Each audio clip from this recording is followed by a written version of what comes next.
Out of all the final shape exotics, two of them seem to have taken the community by storm. One being Still Hunt's the Golden Gun Sniper Rifle, which seems fairly self-explanatory. It's a Golden Gun Sniper Rifle and deals a stupid amount of damage, being literally the meta for the final boss of the new raid. But the other is the first gun you see in the franchise, the one you obtain in the first mission in the first game, in the wall of the Cosmodrome, perched right next to a crate somehow ignored by the Fallen, which I still somewhat question. The Khvostov 7G0X, or the 7G02 if you're using the legendary version. This gun already had an exotic variant back in Destiny 1, also called the 7G0X. It was obtained in a much simpler quest than the new one. You simply went to a fetch on the Plaguelands, found and unlocked a chest, defeated a bunch of enemies, found 3 weapon parts, then went to Shiro 4, a NPC from Rise of Iron, and then did a fairly easy mission. This version was quite different to the current version of the weapon, being really the first customizable gun. Its main gimmick was just being an auto rifle with alright stats that you could make into either a pulse, a scout, or keep as an auto. And then you could change between a low RPM mode and a high RPM mode. And that's really about it.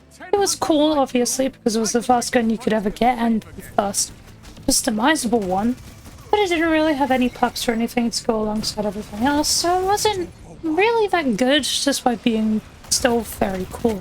That cannot be said for the new version of Khvostov. The new version is obtained in a longer and definitely more fetch questy way, and whilst I won't be showing you everything here, I can give you the basic steps, since anything more I feel will just take up most of the video. Since it's getting a lot of collectibles. Your first step will be going through all of the chests and grabbing the encryption bits from them. There'll be piles of scrap on the ground in all of them, and there will be 1 per variant, making 6 total. If you find any travelers whilst doing this, you'll also want to pick any up, as they'll be useful later. Next, you'll want to go and find all of the region chests for the rest of the encryption bits, and then go to the impasse and make your way into the divide, and to the same area where you found the original Khvostov, which will then grant you the legendary version of it. That version will actually be somewhat alright and will also be enhanceable, and it'll also come with hammer-forged 4-bore polygonal rifling in the first column, alloy mag, steady rounds extended mag in the second column, pugilist, demolitionist, and strategist, which gives you plus ability energy upon kill and stability upon using it in the third column, and in the fourth column it'll finally have multi-kill clip and attrition orbs. Again, it's alright, it's basically just a prismatic weapon really, since it's kinetic and charges both bars, and you'll always have a perk that gives you ability energy, which is quite useful for prismatic as you'll mainly want to be doing ability spam as much as possible. However, we are here for the exotic version of Khvostov, so let's see how we actually get that version. Firstly, you do need the legendary Khvostov, and your next step is to obtain all 17 modes of light. The way you get these are by obtaining all of the travelable collectibles and picking them up from all 9 overthrow bosses. There are 8 travelers in a set and 9 overthrow bosses. If you're missing one but have all the travelers and bosses killed, it's most likely you just haven't picked up the mode than it being bugged. The travelables will be located around the Pale Hearts, and I will link Data's video in the description, which will show you where all of them are if you're curious.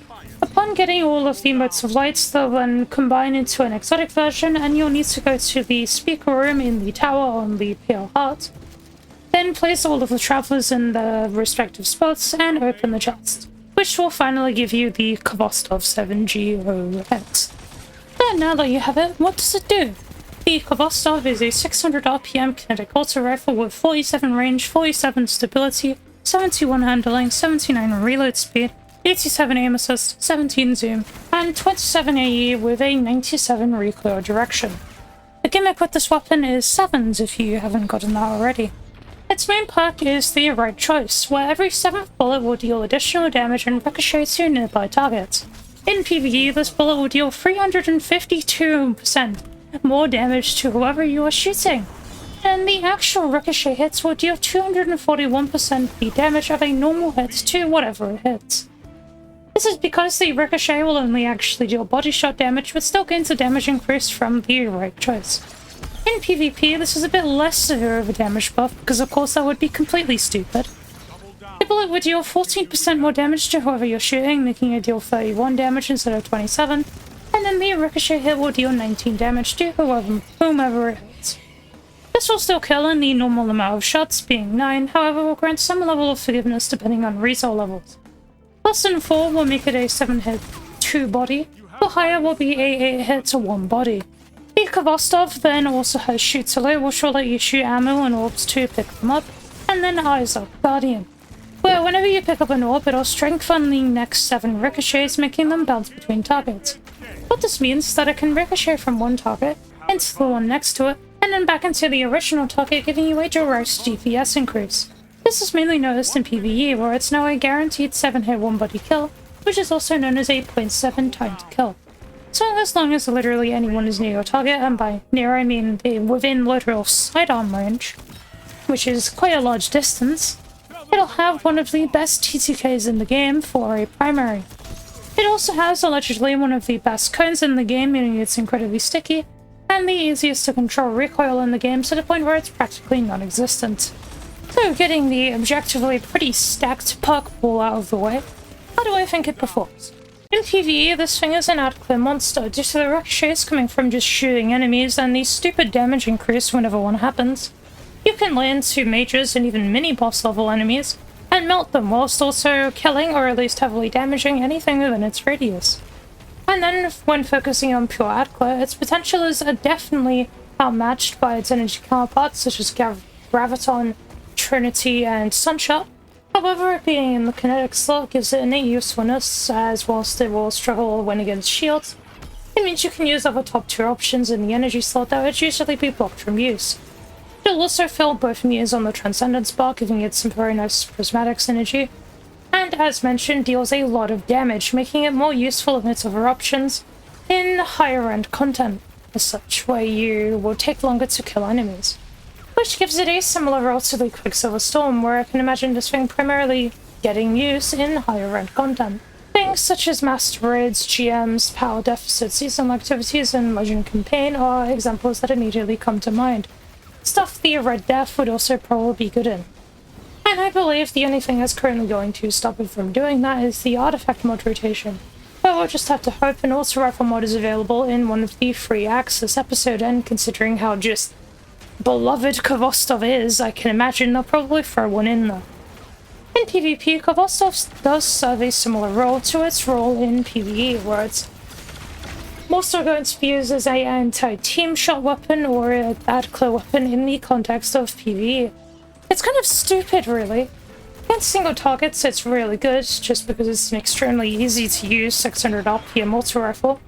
But with the addition of orbs, and not to mention the speaker helmet, Trials and Comp will literally just become dare play together or dare peek the same lane, and you will literally all die instantaneously. As just 2 ricochets hitting a second player even without the orbs is enough to make them weak enough to 0.7 them. With the orbs and them getting hits a total of 4 times if next to the first player, then that then becomes a 0.5 time to kill, which is quite frankly just stupid, and you can also get other teammates to run it and then add on the speaker helmet, which the speaker helmet makes it so your healing grenade makes a healing turret, and that healing turret has stupid good range, a heal that will counter most guns in the game, especially if you have 2 of them, and will make orbs, which, as mentioned prior, make the gun stronger. It's a little stupid. I've seen clips on Twitter of people being killed by purely ricochets, clips of 1% teams can literally do nothing against it because the second they peek, it also ricochets the entire team, and the enemy team has healing turrets, so the second they deal any damage, it's actually just immediately fully healed. It's kind of just genuinely a busted weapon in freeze. It's just stupid. That's the only way I can describe it. And I thought Red Death would be bad, but Red Death literally has half the kills of this thing. In the current week, it's honestly one of the most broken weapons since a Hardline and Lorentz Tribal were in the game.